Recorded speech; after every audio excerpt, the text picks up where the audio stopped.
we can fit the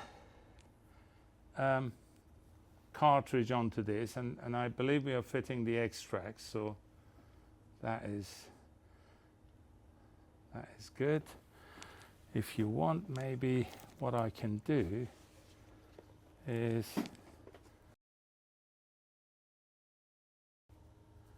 just getting these twisted a little. I need, that's one thing I did not bring. You brought, thank you. That's it, I need to do this. I've actually told the boys, so they're doing it anyway. So they're doing this before they send that. The problem is, you don't have, not everybody sticks to the standards. Mm-hmm. If everybody stuck to the standards, then it would be really easy. Mm-hmm. So you may get a cartridge where the pins are very fat, right, and you may get a cartridge the pins are very thin. Mm-hmm. So, and we don't use like a bent sheet. Yeah. It's actually machined parts. Uh-huh. And so you can give it some springiness, right, but not infinite. Uh-huh. So sometimes you have to adjust by hand. We actually do lighter screws as well. Yeah. We do one that is titanium, uh-huh, but they are slightly lighter than, uh-huh, the stainless. But, yeah, we also do an aluminium, mm-hmm, thumb screw, right, where the head is aluminium, uh-huh, but the screw itself, the screw part, is actually stainless. Okay. So it won't break, right, because sometimes with aluminium so small, if you can break it and then it's inside the cartridge, right, you know. And that is, from memory, that's about I think 1.3 or 1.5 grams. Mm-hmm. And then these would be 2.5 grams, and, okay, then the other one would be 2 grams. Okay. So you go from like 1.5 to 2 to 2.5, yeah, which can help if you need the effective mass of the arm to go up or down. Mm-hmm. Sometimes you may need that. Right. With the SGs and the reference Tonearm and even the DG, uh-huh, because we've got this ring, yeah, it makes life quite easy actually. Uh-huh. You can change the effective mass a fair amount, yeah, by moving these. Right. I have a table, I don't remember off the top of my head because that's got a certain weight. Yeah. The screws have got a certain weight. Mm-hmm. So we can tell people that if that is here, mm-hmm, what's the effect? If that is there, what's the effect of, yeah, this? But obviously you have to take into account the mass of the cartridge, the compliance of the cartridge and, yeah, so on, and the mass of the actual counterweight. Right. And we've got different discs for the counterweight, so you can have the counterweight a bit heavier or a bit lighter. Uh-huh. The XtraX, the Mystic, Saber, Dark Saber prefer a slightly heavier arm, yeah, so more like medium, mm-hmm, mass than low mass. Mm-hmm. Not very heavy arm, mm-hmm, like 12-inch Tonearms and, yeah, so on, but they do prefer, mm-hmm, slightly high mass. So with the counterweight that is separate, we have already fitted the larger discs. Right. There is a main part of the counterweight, and then there are these discs that you can use for azimuth adjustment, right, but at the same time, you can also take it off and put, for example, a lighter one, a slightly thinner one, yeah, disc. Mm-hmm. And also what else you can do is, if for whatever reason the cartridge is very lopsided, mm-hmm, so that means one of these screws is out, you know, as far out, it's almost falling off, mm-hmm, what you can do is that you can change that one to a thinner disc, and then that one can go in, yeah, and vice versa. Because, right, sometimes you have cartridges that they protrude on the front, uh-huh, or they protrude at the back, right, and they could be quite heavy body, right, ceramic, maybe titanium, yeah, you know, mm-hmm, and so on, you know. So that you have certain flexibility, mm-hmm, to the whole thing. You also get obviously the same thumb screws in the Tonearm, because obviously we don't know if you are using our cartridge or not. If you're not using our cartridge, you've got spare of those. And this is the VTA ring that I was talking to you about. That's the clamp that fixes the VTA once you have set it. So this actually just goes over here and it's loose until we've set up everything, and then you can bring that to the top of this, lock it, and then it's got to stop. And then on top of that, if you needed to fine adjust the VTA, you can use this. Because, for example, you can loosen the pillar and put a very thin, like a business card or paper or something in between. And then tighten it, and then you can bring the ring down. So now the back has gone up. Alternatively, what you can do is that you can take the clamp off, don't loosen this, put the same card, bring the clamp down, tighten it, and then loosen that, and it will go down by that amount. So you can fine adjust your VTA by listening, obviously. Most of the time with the VTA listening, we do two things. One is that we look at the diamond angle from the side. We make sure that the diamond is sitting almost vertical into the groove. Now, obviously, sometimes the cut is such that you need to be a little bit forward, a little bit back, but generally speaking, especially with micro elliptical, you really want to be as perpendicular as possible. But on top of that, you can do your listening test. And the best way I do normally is that I put something that has got low frequency instrument and high frequency instrument. So for example, you got a bass and you have a drummer with the cymbals, for example. If the cymbals seem to be slightly ahead of the bass line or the bass drum or something, then that means that your VTA is too high at the back. And if the bass is a little bit faster, it's coming earlier than it should. It's almost like the bass guy is jumping his cue. He's not on cue. Then your VTA is too low at the back. You can increase it. And small amounts make a big difference. The thing not to do, which is very important, is when you change one parameter, you need to ensure other parameters are staying the same. So if for example, by changing the VTA too much, you change your tracking weight a lot, then you need to readdress that. Because you may be listening to the effect of something else and attributing it to the VTA. And it's got nothing to do with the VTA. It's actually due to the fact that you've changed the tracking weight too much. Or if the azimuth changes, or whatever. So it's a good idea to ensure that other parameters stay as close as to what they were. Even if you just need to adjust tiny amount, you do that on your tracking weight, for example, and then you do the listening, you know. This is like the lowest that the Tonearm can actually go, and I think we should be all right. I'm not going to change that at the moment. I may go up a little bit and just tighten it so that it's sitting, you know, tight and square. Then I worry about if the VTA is too high, too low, and hopefully it won't be.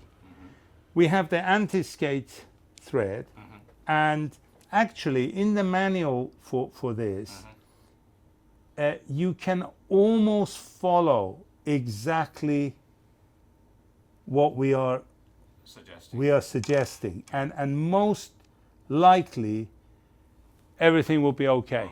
You know, you don't need to worry too much. You know. How important is anti-skate? Anti-skate is an average But what you need to realize is that what is required at the beginning of the record may not be the same as what it is at the end of the record. Right. You have a higher velocity at the beginning of the record. But most of the time with a pivoted tone arm, if it is designed well, your angular error is actually higher at the outside than it is on the inside. But your overhang effect is less. So you may want slightly less anti-skate here than you would need there. You can do that with this by changing the position of the thread. So if the thread is like this, you will have more anti-skate at the beginning than the end. And if the thread, if I put that onto the end one, the anti-skate will increase much more at the end than it is at the beginning. And if I put it on the first one, it will be the opposite effect. And by having this higher or lower, I'm increasing the average amount of anti-skate. So for a given angle of the thread, the higher this is, the higher is your anti-skate, because it's acting at a further distance from the center. But you cannot put a figure to anti-skate, because the amount of modulation, cut, and the way it hits the diamond and the profile of the diamond can have a big impact on how much anti-skate you need. One of the easiest ways of doing it is if you sort of take, say for example, the middle of the record and check whether when the needle goes in and when it comes out, it stays where it is. So when it is in the groove and you have a body of the cartridge and the needle is here, and as you're lifting the arm from the groove, the cantilever jumps one way or the other, that means it had too much or too little anti-skate. And then once you've done that there, you can then check it at the extremes. So you get it roughly correct in the middle, and then you worry about the two ends by changing the angle here to get it right. Now, because it's one of our cartridges, we roughly know where you need to set it. So if you look in the manual, it tells you start here. And that's exactly where I'm gonna start. I'm gonna start at that point, and then, as I said, worry about it later. Yeah. So the next thing is to mount the counterweight, because the last thing we want to do is to accidentally drop the arm onto the record without any counterweight. So this is actually simply done by screwing the main part of the counterweight onto the item here. So basically, again, you follow the instruction. It tells you do this a few turns and then do that one a few turns. So you're not locking up against one or the other. But then generally you'll see that it slowly just come up. And then once it's home, i.e. the screws are tight, well, reasonably tight, then that's it. And you have a normal adjustment from here that you can adjust the counterweight back and forth, and then the fine adjustment from there. Now with the XtraX, we normally start about 2 centimeters from the front with the ring, and then go from there, So next is to take the transit penguin off. So the bearing is now sitting on there. When I started on this, I don't know, whatever you want to call it, the crusade of the analog, try and, finish off the analog circle. And the two big elements in there, one was the XtraX and the other one was the Calon, the phonostate. And that gave a much wider window of understanding how far we are getting off the record. Right. And one of the fortunate positions that we have is that we've got reasonable access to, this one is also the same. That's before that, because that came before. Yeah, it's okay. I'll send you that. I'll send you that when I get back. I mean, the differences are not colossal, but they're there. Yeah. You know, So and the only difference is actually the bottom. yeah. It's not the cork; it's the polymer. Mm-hmm. The size of the flakes of the polymer are slightly smaller. So it's more evenly distributed around, Okay. and it does have an impact. Of course, you know, if you put it on maybe a DJ Technics deck, you may not hear quite as much. Right. But by the time you get to the DG, MG, it's noticeable. You can actually hear it. So I unplug from here. This way I leave the temper warming up.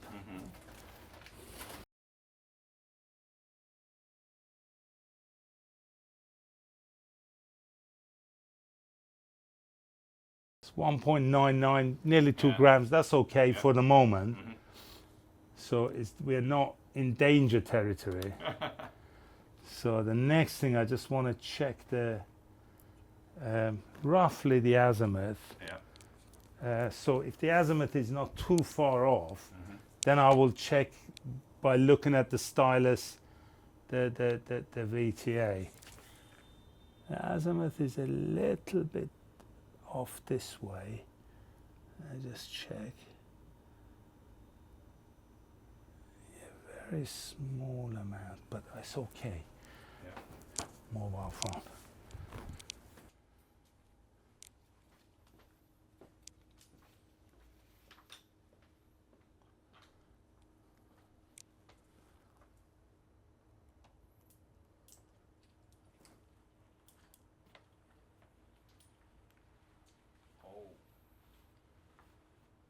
Needs to go down a little bit at the back.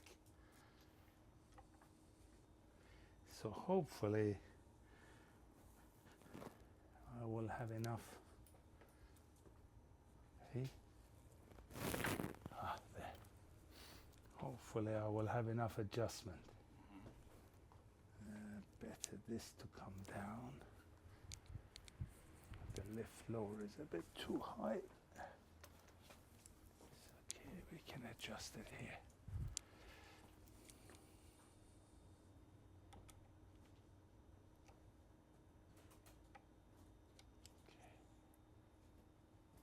Okay. Yeah, that's better.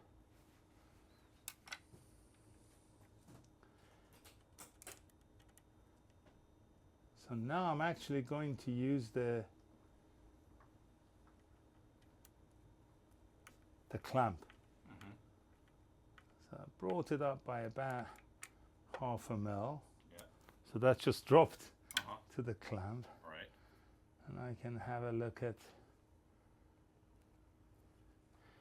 this again.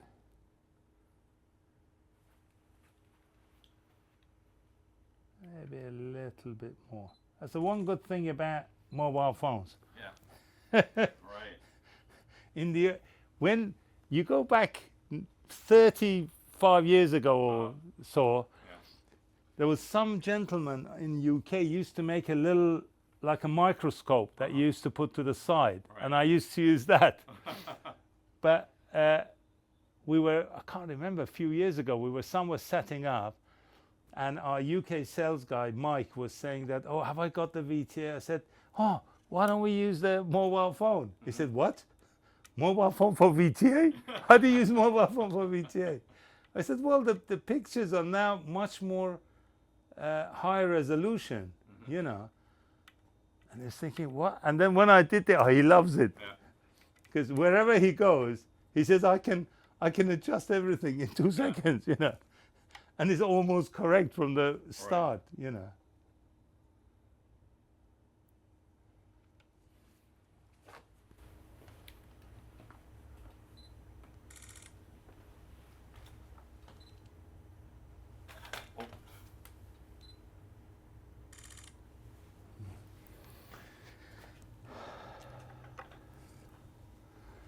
gonna see if I can go even more. I don't know. I'm gonna take this off.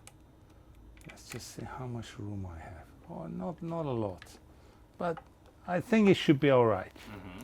I think it should be all right, and we shouldn't need to worry about the VTA.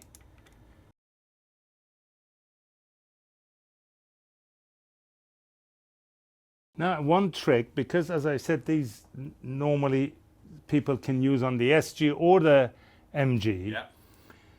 Sometimes, if you're using it on like an MG, this thread may be just a little bit too long. Easiest way of dealing with it is to make a tiny little loop, pass it through the O-ring, and then put the weight through it. So that will reduce it by 1 turn around the O-ring. Yeah. So this is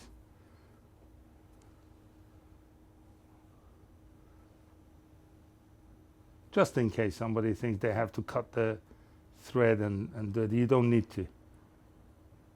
You just do it this way. That's it. That's done.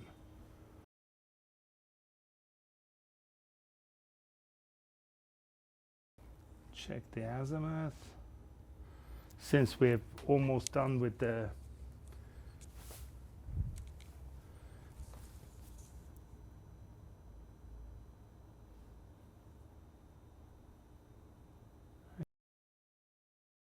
now, but what I've got to do is they've got locking screws inside. So what I'll do is I get the locking screw all the way in as much as I can. Okay, so now I've got to bring that out a little bit more. And then maybe locking screw here. That should be in. Where is it? Yeah, that's it, that's in.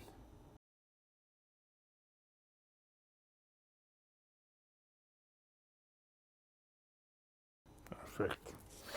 So, final check on the tracking weight. Just to see, because by doing those, you change the tracking weight. Right. This may be a little bit too light now. It's not actually. Final adjustment I do from here, from the front. That's 2.03. Let's go to 2.05. 2.06. That's good enough. It's not, you can't, you know, especially with the tracking weight, you can only be approximate, because the best tracking weight is not defined by, oh, this cartridge tracks at this exact tracking weight. Every cartridge would be different. The reason you are given a minimum and a maximum tracking weight is not really a minimum maximum, it's a range. When you design the cartridge, depending on the suspension and the contact area, the tracking force based on that contact area and the stiffness of the suspension will give it a safe operating range. That means it's not too low that it's bouncing off the vinyl. So as the vinyl is coming like that, it's sticking to it. It's like a car, that your wheel is not bouncing off the ground, then you wear your tires more, you know. And at the same time, it's not so high the pressure that it starts damaging the vinyl, you know. So that range is telling you that anything from here to here, you're safe. But depending on the exact construction and the tolerances of a given cartridge, at a certain tracking force between those two, your moving part and your stationary part, whether it's a coil and a magnet, or it's a coil and a magnet, so it's a moving magnet or a moving coil, it centralizes itself. Right. So it's in the middle of the field. And that sounds best because everything is more balanced. Right. The vocals or the heads are the right size, the attack is correct, the depth is good. You know, it's almost like when you adjust your wheel towing angles and things. At a certain point, everything falls into place. Right. You know, Right. and that is something that again you can listen to. But by tiny adjustments here, you don't change the VTA a lot. Right. You don't change the azimuth a lot or anything. So it's easy to just minute adjustments here and then say, okay, I like this tracking weight and so on. And then it may, you know, if you have a really hot day, it may be different. You know, as a cold, dry day, as a hot, humid day, because the suspension will be a bit different. So the moving part may be a little bit more in, a little bit more out. Right. So one last check on the azimuth, and then what I'll do is that I'll just check the alignment of the cartridge is okay. Oh, nice, actually a little bit too much that way. It needs to go in. That's okay. That's almost perfect. So, and again, one lucky thing with things like XtraX and Sabre and things, you can actually see the diamond quite easily.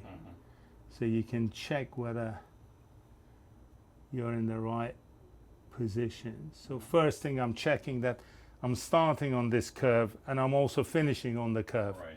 That means my distance is correct.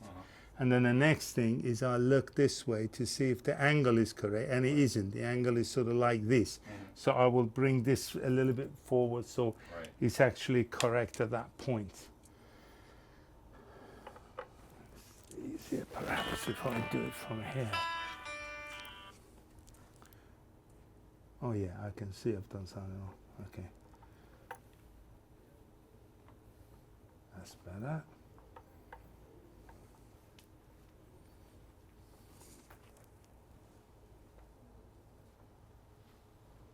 Normally, again, I just use the phone for this.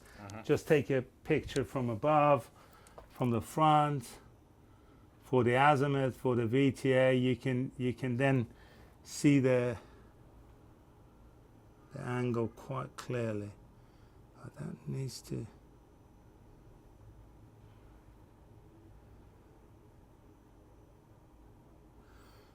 To move a little bit more. Sorry, we got the power amp in the middle, so I have to go on either side. I can't do it from one side, you know. Sorry about that. Okay.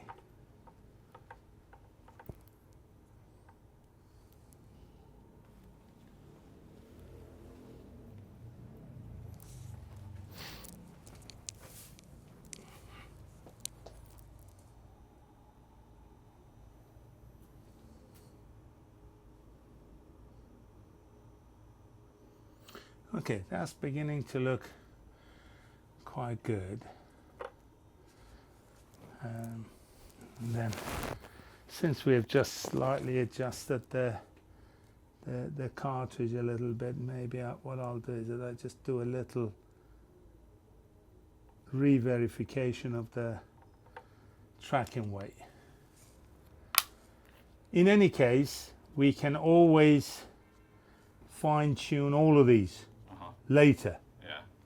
It's not, you know, this is not the end. You know, you listen to different things, and you may want to slightly increase the tracking weight, as I said. You may want to slightly reduce it, and so on. But we are almost there.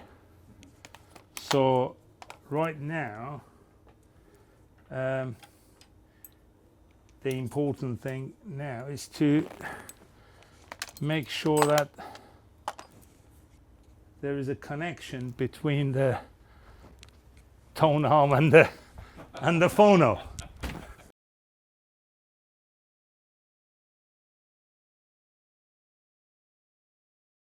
This clamping then makes sure that your tone arm is actually, the tone arm cable is actually properly grounded, mechanically grounded. Right. You see now the tone arm grounding wire, Yeah. because of this clamp, is not actually attached at the back here. Yeah.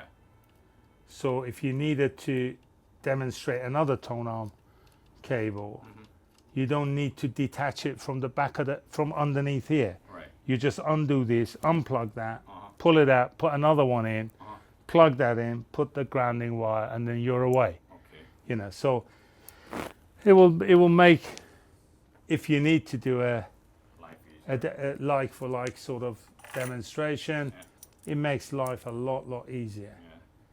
Yeah. And I know this tempo has been adjusted for this. Yeah, it's not actually bad, that's quite low noise.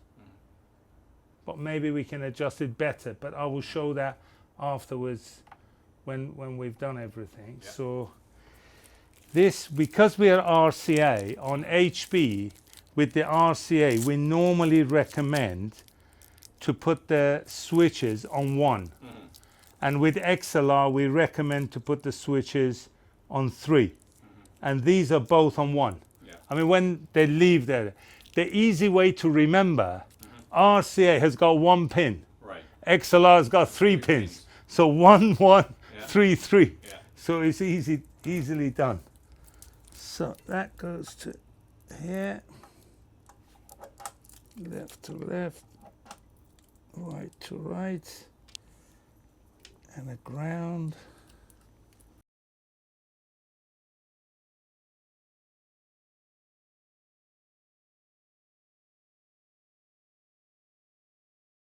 We are maximum there, 1.5, off, on. Okay.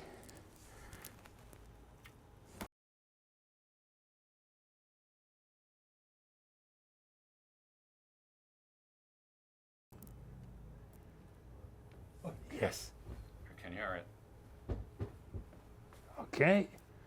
We can hear. We got sound. So we can listen to something.